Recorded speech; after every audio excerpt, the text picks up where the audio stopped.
The Killing of a Sacred Deer is a 2017 supernatural horror psychological drama thriller starring Colin Farrell, Nicole Kidman, Barry Cogan, and Alicia Silverstone. And it was directed by Yorgos Lanthimos.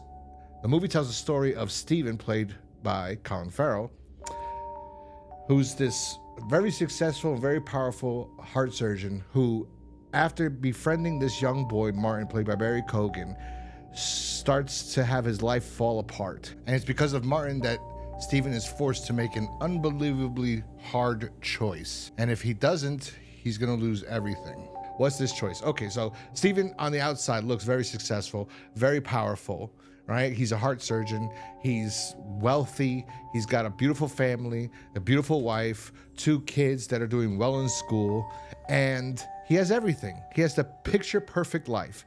And Martin comes along, and Martin is the one that's forcing him to make a hard decision because Martin feels that Stephen is responsible for the death of his father. So basically, he was doing heart surgery on Martin's father, and Martin's father died. So he felt guilty over it because he used to be an alcoholic, and he thinks he may have been the reason why this guy died. He was probably too drunk when he was doing surgery, and it was a simple operation, and he says it just went wrong, but most likely he was drunk when this happened. Martin somehow discovers this and basically puts a hex on Stephen's family and tells him, you have to decide which one of your family members you want to sacrifice, or they're all going to die.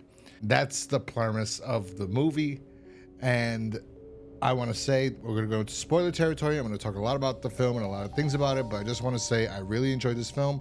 So if you like the concept, you should definitely check it out. You should definitely check the movie out anyway. It's a really, really good movie. I highly recommend it. I'm going to give my rating score at the end, but I really enjoyed this movie. So stop now, because now is spoiler time. I think I like this movie so much because of the performances by everybody in it. I mean, Colin Farrell is terrific, so is Nicole Kidman. The kid, Martin, the actor, Brian Cohan, or Kongi, whatever his name is, he is phenomenal in this movie. The kids, too. Everybody does a stellar job in their performances in this film. Those shots, the dialogue. So, like, most of the angles in this movie are high above. Like, we're looking at little people. Like, we are supernatural spirits or God or something, and we're looking down on these people. And then the dialogue between everybody is eerie and weird because it's not like normal people would say, but at the same sense it is something I would feel like very rich, wealthy people do speak this way. I've met many people that are very wealthy, and they have this air about them. They want to pretend that they are high and mighty and powerful because they are successful at whatever it is that they do.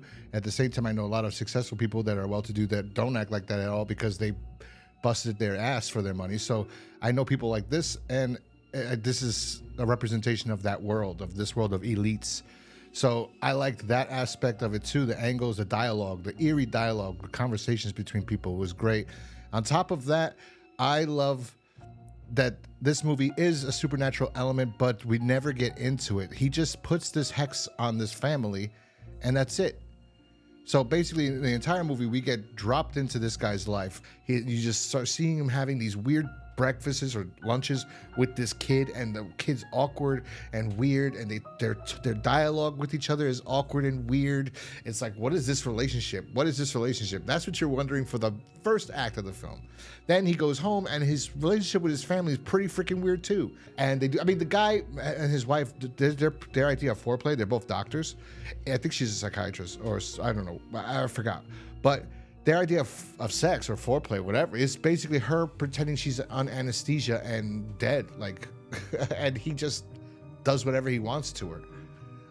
He tells his son he wants you to get a haircut tomorrow. His son tells him no. He's a younger kid, like 9 years old. He tells him he's going to, no, he doesn't want to do it. He wants to wait till after his birthday party.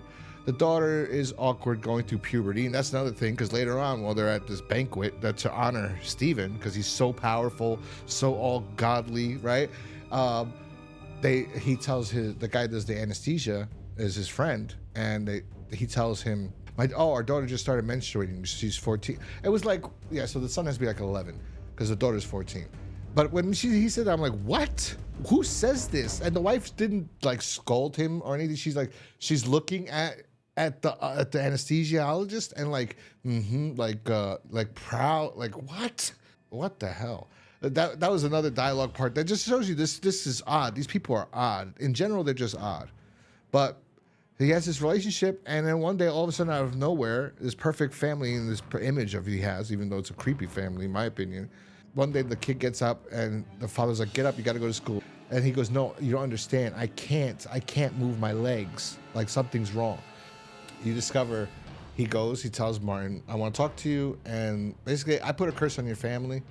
Like, because you don't want to talk to me anymore and everything. Not so much you don't want to talk to me. It's like, he's like, I put an X on your family. And what's going to happen is they're going to start losing function of their legs. They're not going to be able to walk anymore. They're going to be bed bound. Then they're going to stop wanting to eat and not eat anymore. And the third thing is they're going to start bleeding from their eyes, and then they're going to die. And he says, so you have to kill one of them. You have to sacrifice one of them. So he's basically saying, you killed my father. Now I'm going to kill a member of your family. And this is how I'm going to do it. I put a hex on you.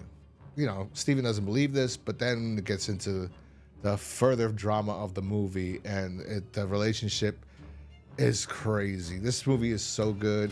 All right, I'm going to stop trying to tell the whole story, but I'm just going to say, basically, once Martin puts the hex on Steven, his life starts to go downhill and spiral out of control, and we start seeing how disgusting this family truly is and how fake they really were to begin with, and how they all start conniving against each other to try to get Steven to pick them, to like choose like to save them or and kill somebody else in the family, or to sacrifice themselves because they think that Martin loves them. And well, it's very good, very interesting. Highly enjoyable film. I love it. I love everything about it. The performances are magnificent. The direction is really good. The music, I have to say, the music is very eerie because there's no music, there's no composer. All I remember hearing the entire film is a loud, like, ringing sound. It sounds like if you shoot a gun. Yeah, it sounds like when you shoot a gun, your ears start to ring. That's exactly what or a teapot kettle, like that. It's very eerie. The movie keeps your attention throughout the entire thing. I think it's a pretty long run time, but it's so good. It's so entertaining, highly enjoyable. Love this film. I have to give this 5 out of 5 stars. Definitely want to check out The Lobster now that I've seen this movie. That's it. I can't praise this anymore. Every single person in this film does a fantastic job.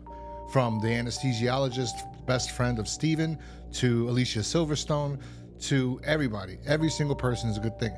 And I love the fact that we see this family that presented this image, and then to see how we knew it was phony, it was fake, and how it just crumbles, and they're all trying to get over each other. And then, you know, it's a great movie. Highly recommended. And I did not think it was going to go where it went on the end. Another thing I said before, I truly love the fact that it was a curse, but we don't get any, like, what curse? It's just a curse, a hex. We don't see anything. We don't see any voodoo, any black magic. Nothing like that is told.